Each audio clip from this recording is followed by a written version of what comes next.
Good afternoon, everyone. Welcome back. It is Wednesday, July 5th, 2023. We have a few events and a few birthdays, so let's move forward. Not a lot going on this day event-wise. Typically, this was the day after the Firecracker 400 for many, many years, as it was always scheduled on July 4th. But we do have a few races that did happen on this day with some significance. So in 1997, on this date, Johnny Andretti won his first career cup race at Daytona. This would be the, as far as I can tell, first and only win for Cale Yarborough Motorsports at the Cup Series level as well.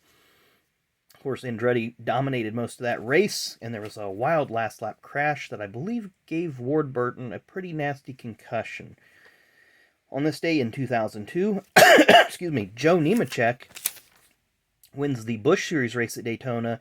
Significance of this race is this was the first race at Daytona for the Xfinity Series that was a second-time trip for the season. So this was the second race of the year at Daytona for the Busch Series, now Xfinity Series.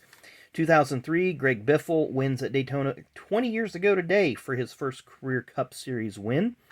That was a fuel mileage race, but the Biff would go on to later show us he was more than a fuel mileage driver, except for that controversial win in Kansas in what was that, 2007, 8, 9, thereabouts. I can't remember. But the Biff got her done at Daytona on this day. And our final event on 2020, on this day, Kevin Harvick won to date the last race on the oval at the Brickyard. Of course, it had that nasty pit road crash where Ryan Blaney's crewman did get injured pretty badly in that. So we'll have to wait and see if the oval returns to IMS in the near future.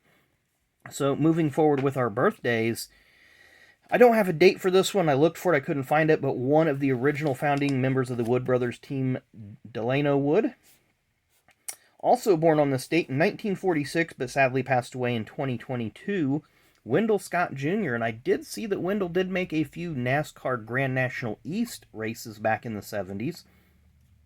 So that was kind of a precursor to what is now the Menards East Series, but when you track the lineage, it's very, very tricky. So this was a totally separate series, not related to the current NASCAR East Series. So with birthdays that we have cards for, born on this date in 2001, former Truck Series regular Raphael Lessard.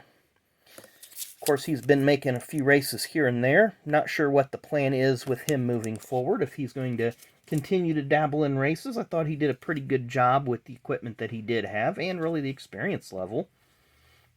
Born on this date in 2002, been doing really great in the trucks this year, Mr. Corey Heim.